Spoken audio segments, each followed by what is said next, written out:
పెద్ద యాచవరం గ్రామం 20 వైసీపీ కుటుంబాలు తెలుగుదేశం పార్టీలో చేరారు.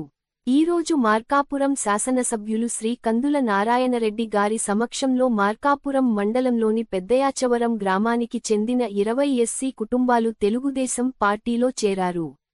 వారికి మార్కాపురం శాసనసభ్యులు శ్రీ కందుల నారాయణ రెడ్డి గారు మెడలో తెలుగుదేశం పార్టీ కండువా వేసి సాదరంగా పార్టీలోకి ఆహ్వానించారు.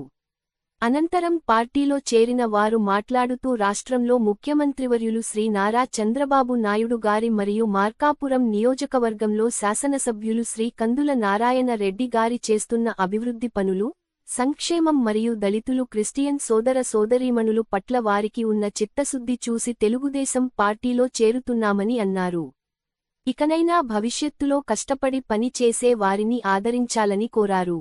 ఈ కార్యక్రమంలో మండల తెలుగుదేశం పార్టీ నాయకులు, గ్రామ తెలుగుదేశం పార్టీ నాయకులు పాల్గొన్నారు. చేసేటువంటి వాళ్ళని ఆశీర్వదించాలనా, చేయకుండా చేసినామని చెప్పి మోసం చేసినటువంటి వాళ్ళని ఆశీర్వదించాలనా అనేది మనం కూడా తెలుసుకోవాలి. పార్టీలు శాశ్వతం కాదు. అంటే కులాలను రెచ్చగొడతారు, కులం అంటారు, వీడు ఆ కులం వీడు ఈ కులం, వాడు మన దాంట్లో రాకూడదు మనం వాడి దాంట్లో పోకూడదు అని రెచ్చగొడతా ఉంటారు. స్వార్థం న్యాయాలు ఎక్కువైపోయింది. వాళ్ళ స్వార్థ రాజకీయాల కోసం అమాయకులైనటువంటి మనలాంటి బడుగు బలహీన వర్గాలను ఇబ్బంది పెడతా ఉన్నారు. మనం తెలుసుకోవాలి. మనం కూడా ఈ బడుగు బలహీన వర్గాలకు ఎవరు గుర్తింపు తెచ్చారు, ఎవరి వల్ల ఈరోజు ధైర్యంగా తిరగలుగుతున్నాం, ధైర్యంగా తలెత్తుకోగలుగుతున్నాం, సంఘంలో పెద్ద మనుషులుగా ఎవరి వల్ల రాగలుగుతున్నాం అనేది మనం కూడా తెలుసుకోవాలి. నిజంగా గుండెల మీద చేసుకొని చెప్పానండి. బడుగులకు బలహీన వర్గాలు చేసింది ముఖ్యమంత్రిగా అప్పుడు ఉన్నటువంటి ఎన్టీ రామారావు గారు బడుగు బలహీన వర్గాలకు గుర్తింపు తీసుకురాబట్టే ఈరోజు ఒక బీసీ వేదిక మీద కూర్చున్నాడు, ఒక ఎస్సీ వేదిక మీద కూర్చున్నాడు, ఇంకొక నాయకుడు ఓసీ వేదిక మీద కూర్చున్నాడు. వీళ్ళందరూ సమానంగా ఒక కుర్చీలో కూర్చున్నారంటే దానికి కారణం ఎవరు? మరి అంతకుముందు ఎప్పుడన్నా ఉందా? అంతకుముందు ఎవరన్నా ఆ రకంగా చూసారా? మనం ఇక్కడ కూర్చుంటే ఆడ కింద కూర్చోవాలా, లేదంటే ఆ మొత్తం కానుకోవాలా, అటువంటి పరిస్థితులు.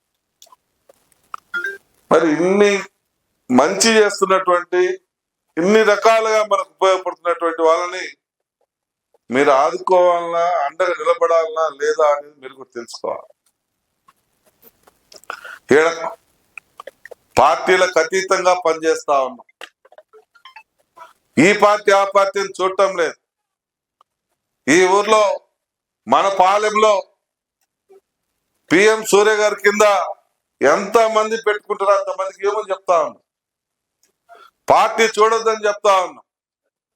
కొన్ని రోజులు పోయిన తర్వాత మీకు నెల నెల మీ ఇంటికి డబ్బులు వచ్చేటువంటి కార్యక్రమం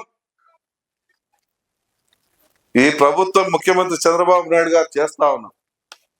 మరి దాన్ని మనం రిసీవ్ చేసుకోవాలి, చేపించుకోవాలి. నాకు చేసిన రోజే నాకు డబ్బులు రావాలా, నా చేతిలో డబ్బులు పడాలా అని ఏదో తాత్కాలికమైనటువంటి ఆలోచనతో చాలా మంది పోతా ఉన్నారు. ఆ తాత్కాలికమైనటువంటి ఆలోచనలు కరెక్ట్ కాదు. మనకు శాశ్వత పరిష్కారాలు, మనకు మార్గం మన ప్రాంతానికి కరెక్ట్. ఈరోజు ఇంటింటికి పైప్ లైన్ స్కీమ్ తీసుకొచ్చాం.